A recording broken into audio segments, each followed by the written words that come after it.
The Legend of Zelda Tears of the Kingdom is so close to release, and I am too excited about it. It can't come out soon enough. So this is a short series on Zelda games that lead up directly to Tears. In my last video, I talked a bit about Breath of the Wild's legacy and that connection with the sequel. For this one, I'll be talking about the surprise prequel / spin-off to Breath of the Wild. That's right.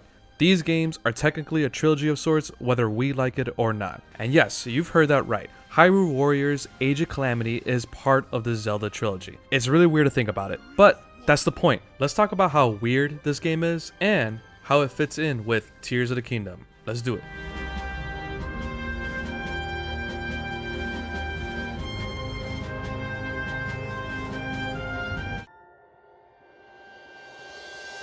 As one would, I want to give a brief overview of Age of Calamity.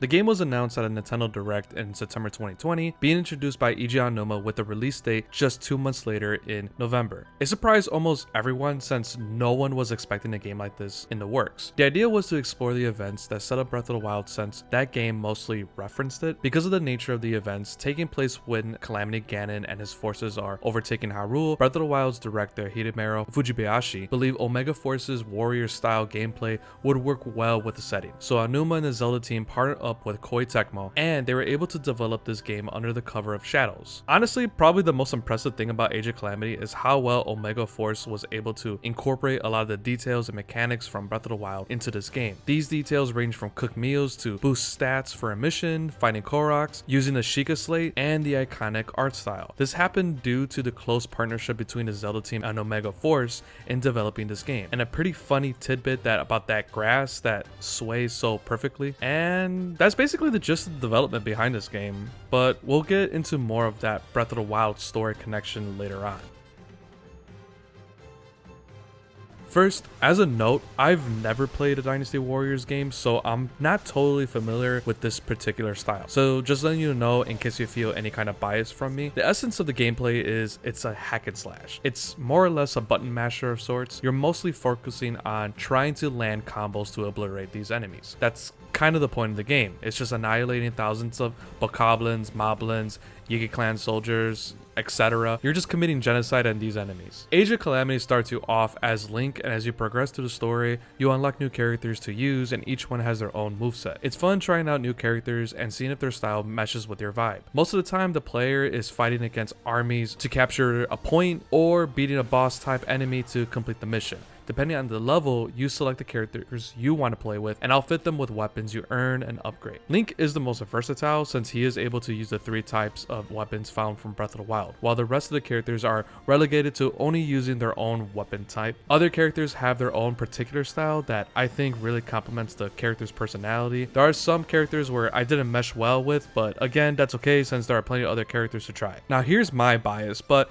the best character in this game is Impa. Her moveset is so OP, and I believe utilizes the best parts of the hack and slash game by having fast attacks and satisfying finishing moves. Anyone can master the game just by using her. As a general note, it's so fantastic to see champions from Breath of the Wild kicking ass and taking names. The supplementary gameplay is kind of cool and creative. Again, the team incorporated as many details from Breath of the Wild. You collect materials from completing missions and use them to cook meals, turn them in to complete these quests, or strengthen your weapons and or characters. The upgrade mechanics within this game is pretty neat. So with that out of the way, how's the game? It's pretty fun. It's a neat title that also connects with one of the best games ever made. Is it a great game? No, not even close. There are some little oddities with it. Sometimes the gameplay gets awkward with how some mechanics work, like climbing or the paraglider.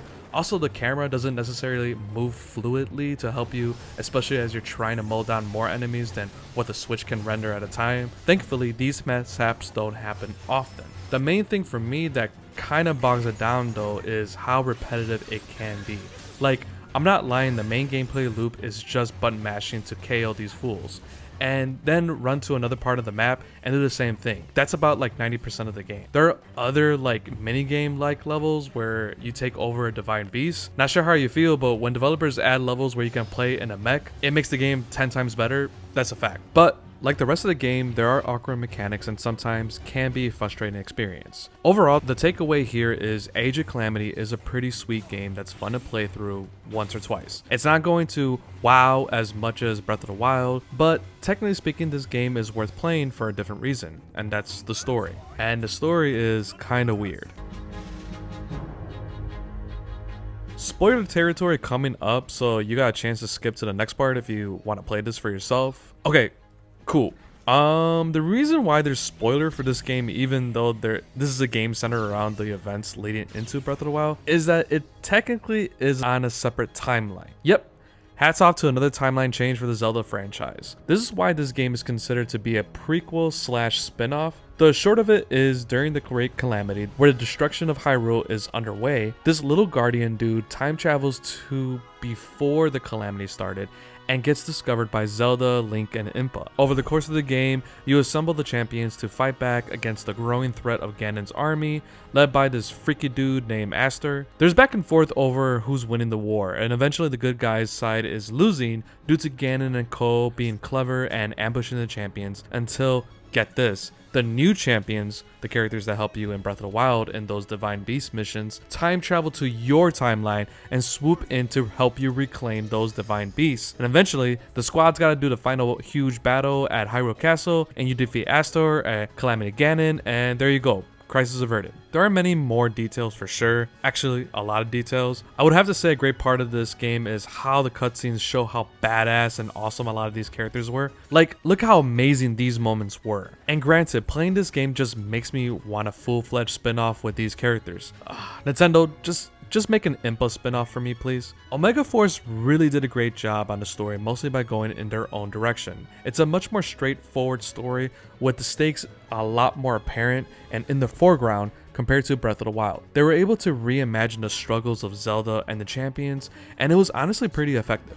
Zelda's still trying her best with reawakening her powers, and the personalities of the champions really shine given they have a lot more screen time. And to see an actual villain too with motivations was a nice little touch. While the theme of Breath of the Wild was remembering the friends who died along the way, Age of Calamity's theme is making friends and fighting alongside them against the threat of apocalypse, and that was so dope. The story is the main draw of the game, especially with its connection to the original title that it's based off of. But now we gotta talk about the implications of its story, because the most important takeaway here is Age of Calamity is not the prequel to Breath of the Wild. It only sorta is. And this is what I meant when I said this story is weird. I'm not going to pretend this game totally follows a lot of the details set up in Breath of the Wild, because A, that's false, and B, it doesn't even follow any of the details. It's pretty hilarious how there are arguments over what parts of Age of Calamity are canon. Technically, the second the game starts, it's already deviating from the storyline in Breath of the Wild. Sure, there are certain elements Age of Calamity directly references, like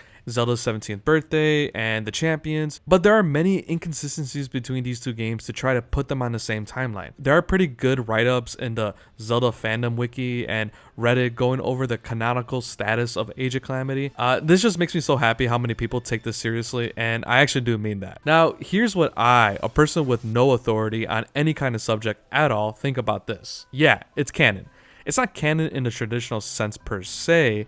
Age of Calamity is a prequel of sorts to Breath of the Wild because, well, Nintendo kinda says it is. The Legend of Zelda series isn't exactly known to be consistent with its timelines. The Zelda team have retconned events and games plenty of times before. I mean, Ocarina of Time split the timeline into 3, with one of those branching timelines being the result of Link failing his mission, something you cannot do in that game. Nintendo probably has a master record now of the Zelda timelines, and they probably adhere to it for some time now, at least since Skyward Sword, but it wasn't always like that. The Zelda games seem pretty loose with how each game is connected with the series. Yeah, there's direct sequels of sorts for sure, but I gotta respect the Zelda team since they make games just based on vibes alone. And while Age of Calamity wasn't directly made by a Zelda team, they still got the blessing from the main man himself, Aonuma, and the underappreciated director, Fujibayashi. And which leads to my final point of the video. What's Age of Calamity's connection with Tears of the Kingdom? Probably none. JK. But seriously, probably none. Not that it must have some kind of connection to Tears of the Kingdom. The reality is Age of Calamity might not be a canonical game, and that's not a bad thing either. It's all speculation to say this game, where the events that occurred over 100 years ago in an alternate universe and had its own time travel shenanigans, is going to be referenced in Tears of the Kingdom. But hey, it may be. Or not. I don't know. Weirder stuff has happened in Zelda games before. I think for quite some time, fans wanted to believe Age of Calamity has a place of some kind with Tears, mostly because we were starved for information for this new game for a long time. Tears got teased back in 2019, and Age of Calamity was released in 2020. We're almost halfway through 2023. Any new detail that came out during these times, it felt like a feast. Age of Calamity may not fit into the canon story of Breath of the Wild and or Tears of the Kingdom, but I'm still gonna call these series of games a trilogy of sorts. Taking place in the same parallel universe is good enough for me. I like to believe there was a reason for this game to exist, that there was some grand idea to tell this specific story for a good reason that ties all this together really nicely. There's got to be a good reason for this, right? Besides money. But then the more I think about it, the more that doesn't make any sense because of how Age of Calamity turned out. Being disconnected and totally separate from Breath of the Wild and Tears of the Kingdom, not just in story but in gameplay too. My interpretation of this game is something that it's totally not. Age of Calamity is not the prequel to Breath of the Wild and probably has little to nothing to do with Tears. But you know what? That's totally okay, because I still enjoyed my time playing with Age of Calamity. It's a fun, weird game that doesn't take itself too seriously, that somehow exists in an alternate world of one of the greatest games of all time. And maybe it's more than that. Maybe it has a deeper connection to Tears of the Kingdom than we realize. Maybe it was just a cash grab on the lore or style. Or maybe it's just a game that is a fun distraction set in the same Zelda world many people grew fond of. Whatever it is, Hyrule Warriors Age of Calamity is the game it wanted to be. A spin-off featuring Impa as the badass warrior who massacres the armies of Ganon. Hope you enjoyed this video. Let me know how you feel about Hyrule Warriors Age of Calamity and or how excited you are for Tears of the Kingdom in the comments below. And as always, thank you for watching. Have a good one.